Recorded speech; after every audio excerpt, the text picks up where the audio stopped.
Son las 10 de la noche y es la hora de opinar. Hoy comienza la semana y como todos los lunes tendremos nuestra mesa de debate con Héctor Aguilar Camín, Jorge Castañeda y Valeria Moy.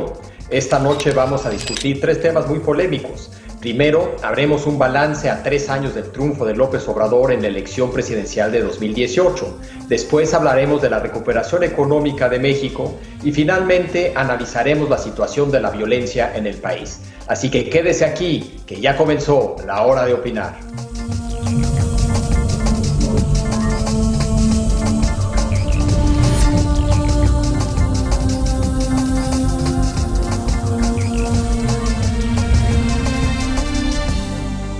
A nombre de Leo Zuckerman, titular de este espacio, muy buenas noches. Y muy buenas noches también a Héctor Aguilar Camín, a sana distancia. Héctor, buenas noches. ¿Qué hay? Javier, ¿cómo están? Valeria, Jorge. Valeria Moy, muy buenas noches, Valeria. Y hola, Jorge Castañeda. Jorge, buenas noches. Hola, ¿qué tal? Bueno, entremos en materia. Como saben, este 1 de julio el presidente López Obrador festejó su triunfo electoral en la elección de 2018 y a 3 años de esa victoria creo que vale la pena hacer un corte de caja y hablar de lo que ha sucedido estos 3 años y también de dónde se encuentra parado hoy por hoy, después de esos 3 años, el presidente López Obrador. Jorge, ¿cómo ves estos 3 años? ¿Cómo ves hoy al presidente López Obrador? En primer lugar, Javier, lo veo con alguien con una gran obsesión de informar, según él, porque este fue su 10º informe en 3 años, entonces eso equivale prácticamente a uno cada 3 meses. Eso, digamos, no he visto recientemente los números de Kim Jong-un en Corea del Norte, pero han de estar por ahí y seguramente compite el presidente con grandes figuras como Fidel Castro y Hugo Chávez en cuanto a querer dirigirse al país, pues con una muchas veces, sin hablar de la mañanera, desde luego, eso es aparte. Entonces, como informe, pues le gusta informar o en todo caso hablar, porque lo que informó creo que sí pertenece a otro país. Yo no reconozco el país que él describió en su informe, no lo reconozco en la violencia, en la inseguridad, no lo reconozco en la pandemia, no lo reconozco en el funcionamiento, el desempeño de la economía, no lo reconozco en prácticamente ninguno de los rubros de los que habló, con la posible excepción del aumento del salario mínimo, que es real, es indiscutible, y el aumento del salario promedio, que creo que también es una realidad. Todo lo demás pertenece a una fantasía que incluso para el país que creó Foxilandia, etcétera, Peñalandia, etcétera, pues realmente está del otro lado ya del espejo de Alicia en el País de las Maravillas. Yo la verdad no reconozco ese país y sí creo que cada día que pase pues vamos a tener una discusión sobre qué país es el que nos entrega a los 3 años de haber ganado y sobre todo qué país va a entregar a los 6 años de haber gobernado. Héctor, ¿tú cómo ves estos primeros 3 años de López Obrador y dónde crees que está parado hoy por hoy después de estos 3 años? Bueno, está muy claro, digamos, que estos 3 años están muy lejos de lo que él se planteó, salvo en una cosa, en que sí ha sido muy eficaz en combatir y destruir, digamos, las instituciones, las políticas públicas que le parecen a él más representativas de la era del neoliberalismo que quiere dejar atrás o que quiere transformar en una nueva etapa histórica de México. La destrucción está muy clara, digamos, en muchos órdenes, empezando por el aeropuerto de Texcoco, siguiendo con el Seguro Popular, siguiendo con la increíble cantidad de fideicomisos, de instituciones de educación, de protección social, las estancias infantiles. Es decir, lo que ha destruido es enorme y es muy claro. Y sí tiene las dimensiones, digamos, de la destrucción que requeriría la profunda transformación de un país. Lo que no se ve por ningún lado es digamos, el bien sustituto de esa destrucción o las cosas que van a suplir esas ruinas que está dejando a su paso en solo sus primeros 3 años este gobierno. No parece haber nada en el horizonte que garantice algo mejor o algo equivalente a lo que estos 3 años han destruido.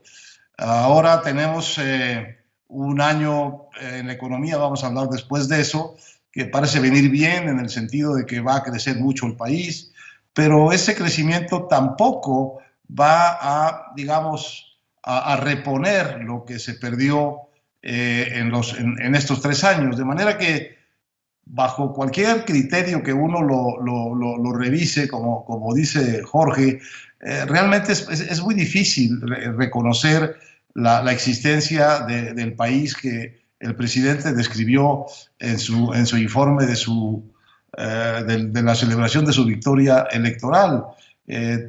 Todo ha empeorado sustantivamente, digamos.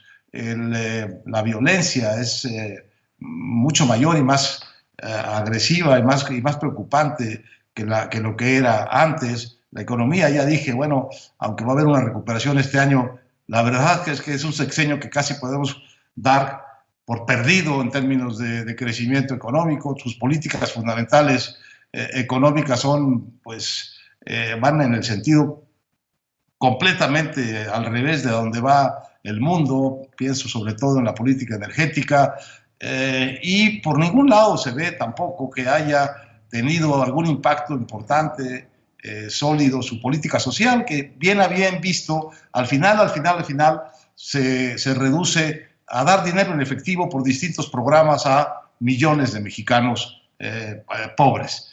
La verdad, creo que es un balance de gobierno muy pobre comparado con lo que él prometió y comparado, por cierto, con lo que hicieron a estas alturas o con lo que llevaban hecho a estas alturas de su gobierno todos los gobiernos de la democracia. El de Fox, el de Peña, el de Calderón. En su tercer año iban considerablemente mejor que como va en su tercer año el presidente López Obrador. Valeria, ¿tú cómo ves estos 3 años de López Obrador? Bueno, yo creo que han sido, un poco añadiendo a lo que ya decía Héctor y decía Jorge, 3 años de una profunda destrucción de instituciones, de destrucción de potencial, de destrucción de capacidad, de dejar abiertas y perdiendo oportunidades que el país podría haber tomado.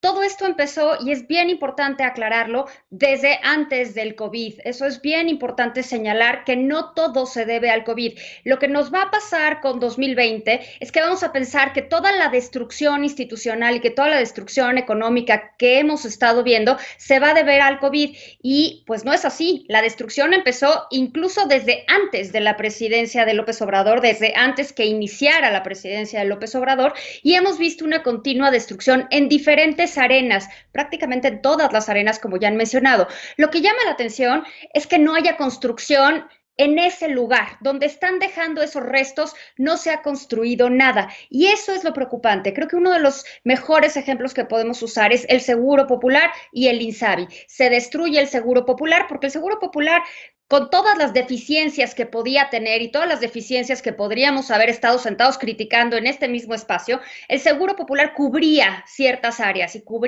daba a cierto grupo poblacional lo que se necesitaba a medias. No era ni remotamente perfecto. Sin embargo, el presidente lo desaparece, construye el INSABI, y cómo va la situación en términos de apoyo de salud, de medicamentos.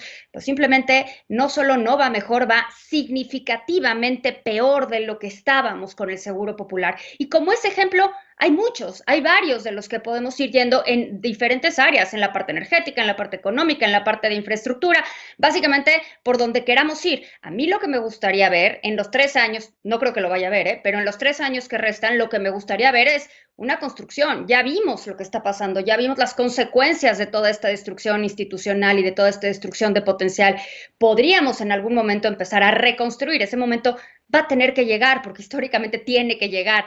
Me gustaría que llegara más pronto que tarde, porque en estos periodos de destruyo y construyo, pues se van perdiendo generaciones. En lugar de ir construyendo sobre lo que tenemos que construir, como una especie de legos, como han hecho otras economías que finalmente han logrado desarrollarse, pues aquí destruimos, no construimos nada. Y lo que va pasando es que vamos perdiendo décadas y décadas de potencial del país. ¿Qué es lo que está detrás de esto, según ustedes? Porque coinciden los tres en que hay destrucción y que no ha habido construcción. Y hay muchas posibles explicaciones. Falta de un claro proyecto, o igual si hay un proyecto claro, pero lo que no hay es capacidad para implementarlo. O igual hay un claro proyecto, hay capacidad para implementarlo, pero han enfrentado obstáculos, tanto la oposición, el COVID, etcétera, etcétera. ¿Qué es lo que está detrás de lo que ha ocurrido estos 3 años? Y obviamente puede ser una mezcla de todo ello.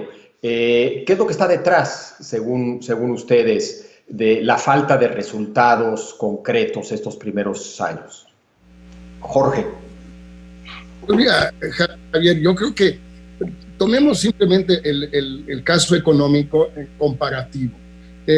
Estados Unidos decreció el año pasado 3,5%, crece este año más entre 6 y 7%, un más 3,5% de los 2 años. Brasil exactamente lo mismo, Chile exactamente lo mismo. México decreció 8,5% y va a crecer 6% si nos va bien. Yo lo dudo francamente, pero concedamos el 6% que dice López Obrador. Nos quedamos a 2,5% abajo. Es decir, y esto es cierto para toda América Latina, con la excepción de Perú y de Argentina.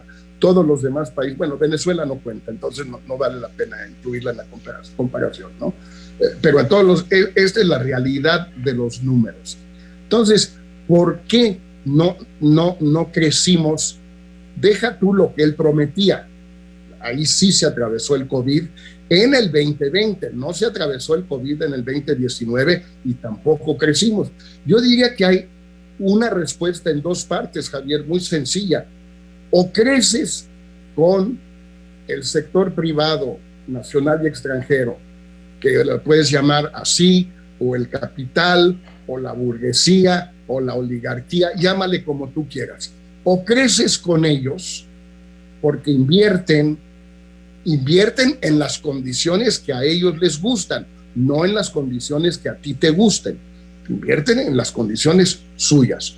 O, perfectamente legítimo, decides que con ellos no cuentas, salvo en el mejor de los casos, para que mantengan el status quo, pero que no van a hacer más. Pues muy bien, entonces haces una gran reforma fiscal y o contratas deuda para invertir tú, y entonces creces porque tú, Estado, estás invirtiendo. Si no haces ninguna de las 2 cosas, pues no tiene mucha ciencia el asunto, no vas a crecer.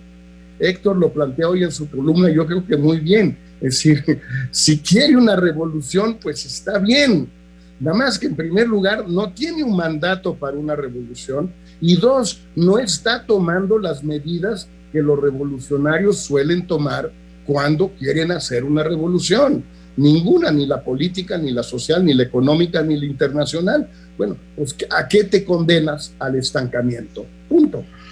El tema del mandato es, creo que un tema relevante aquí, Héctor, y creo que es el que ahorita mencionaba Jorge y planteas en tu editorial del día de hoy, de que es un discurso radical, de transformación, de cambio profundo, de cambio radical, revolucionario, incluso. pero en un contexto donde no me queda claro si creo que el argumento es doble. No tiene no solo un mandato para eso, sino que además una democracia o el contexto que ofrece una democracia no permite ese tipo de cambio, incluso con un mandato muy contundente. ¿Ese sería el argumento?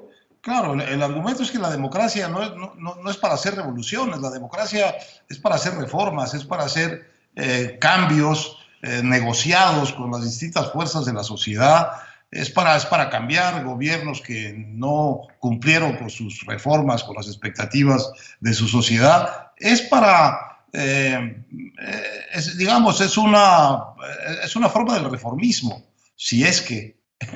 Mientras que esta idea de que por haber ganado una elección con el 53% de los votos, recibes un mandato para hacer una transformación histórica, que es una nueva etapa de México, pues es simplemente una exageración y una muy mala lectura de lo que sucedió. Es un abuso de lectura de lo que sucedió, porque hay un 47% del país que no está de acuerdo con que este señor sea presidente. Ahora, pasó una cosa muy interesante en estos 3 años, es que aun cuando se trataba de una elección democrática, la verdad es que López Obrador pudo imponer la narrativa de que él había recibido un mandato. Y para todo efecto práctico, durante estos 3 años no tuvo oposición democrática. No tuvo contrapesos democráticos. Hizo realmente lo que fue ocurriéndosele sin que hubiera una verdadera oposición democrática política, una verdadera oposición de los factores de poder reales de una sociedad. Ha tenido muy mala prensa en una parte de la prensa, que es la parte de la opinión y de los expertos. Ese es el único contrapeso que ha tenido, de manera que todo lo que ha hecho se debe a él. Él ha hecho todo lo que ha querido, no ha tenido ningún límite a el despliegue de su proyecto. De manera que lo que tenemos que concluir es que el resultado de esto es que el proyecto es muy malo, es muy débil. Es un proyecto que sabe lo que no quiere hacer, pero no sabe lo que quiere hacer.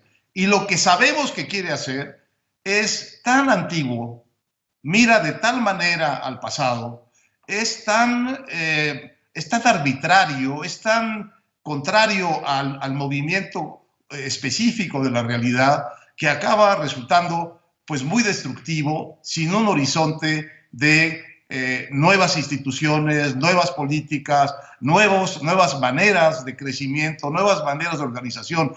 Es una destrucción sin horizonte de construcciones, como decía muy bien Valeria.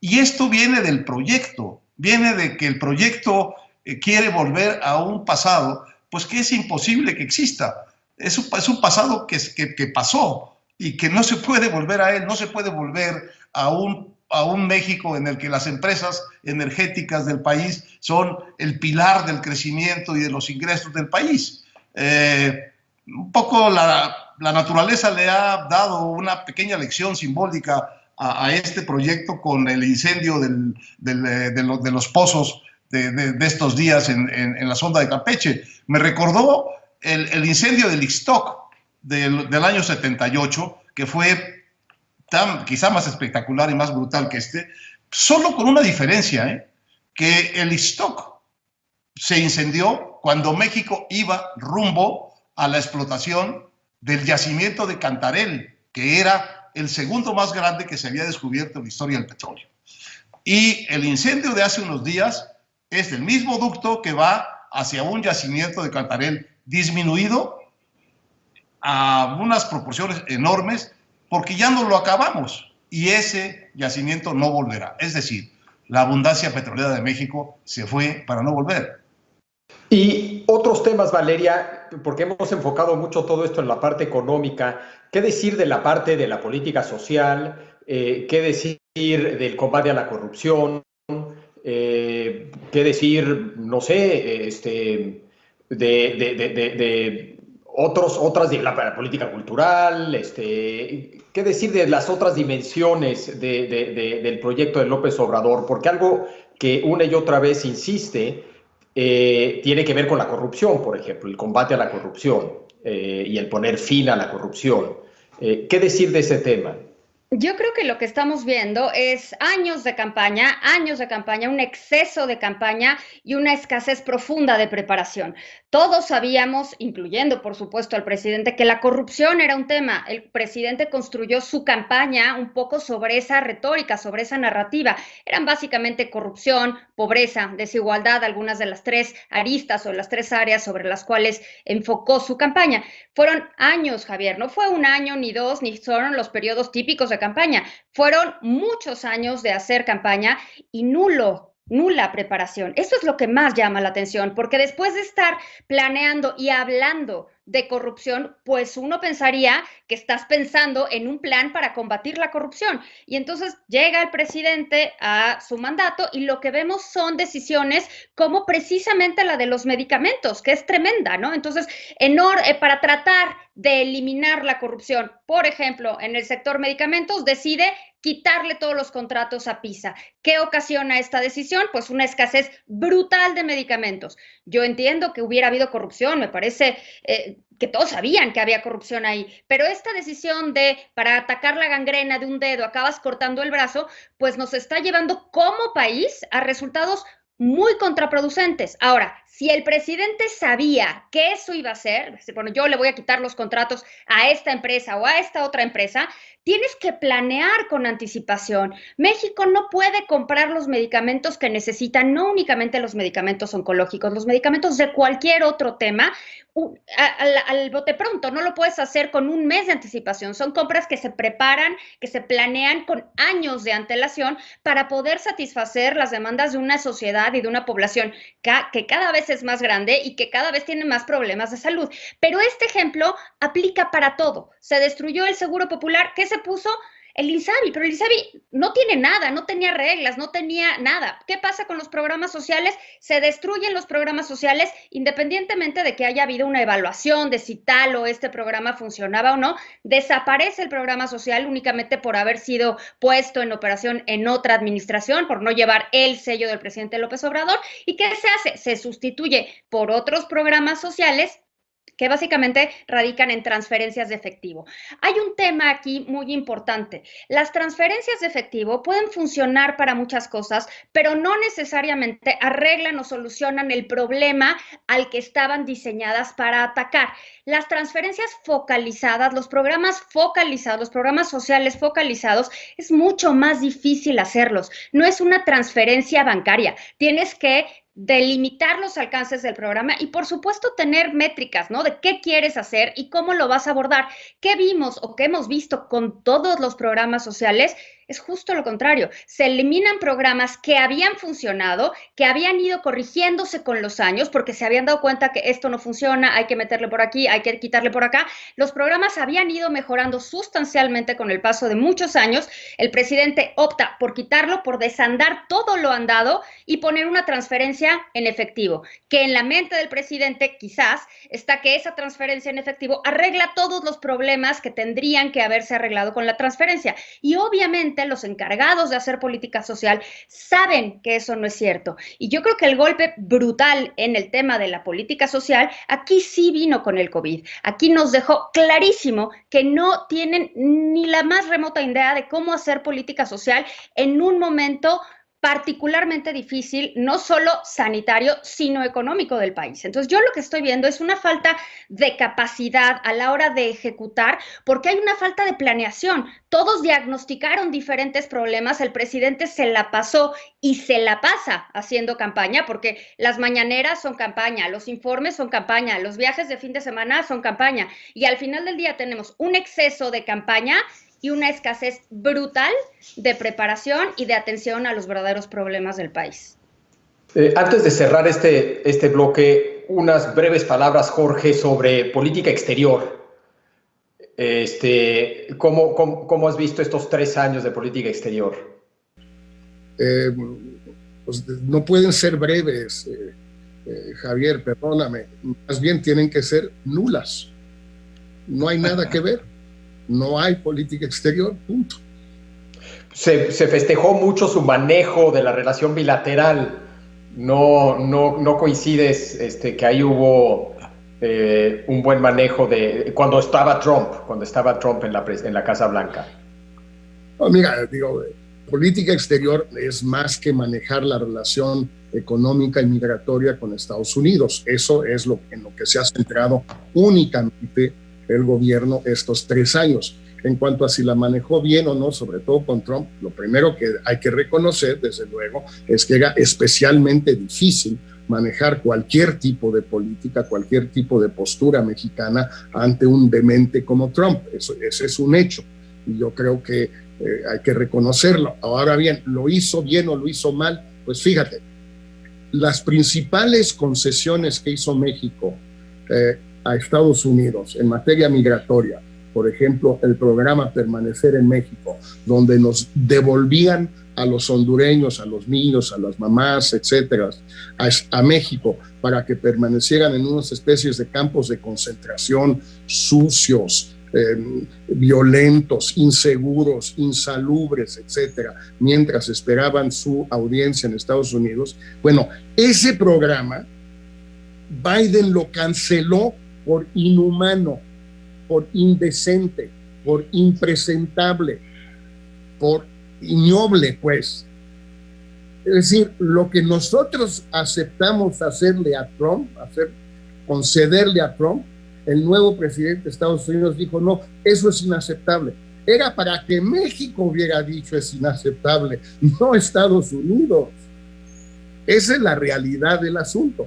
Y patrullar con la Guardia Nacional o el Ejército la frontera sur para que no entren y la frontera norte para que no salgan, pues también es algo ignominioso que también hoy está poco a poco bajando. ¿Por qué? Pues porque no hay capacidad para hacerlo indefinido. No hay cómo. No tiene México la capacidad de seguir deteniendo los flujos. Lo puede hacer un rato. Ya lo habíamos vivido en 2014 con Obama. Si le hubiera preguntado López Obrador o Ebrard a la gente que estuvo a cargo de esto en el 2014, 15 y 16, ellos les hubieran dicho, durante un rato sí podemos detener los flujos, pero se acaba ese rato, no es una política sostenible. Entonces, si quieres, en el manejo migratorio con Estados Unidos, hubo una política que a mí me parece altamente reprobable, pero si quieres hablar de política exterior en el sentido amplio de la palabra, pues no hay mucho de qué hablar. Bueno, pues tenemos que hacer una pausa, pero ahorita regresamos para hablar, ahora sí ya a mayor detalle de la economía, de la recuperación económica. Quédese aquí en Foro TV, que continúa la hora de opinar.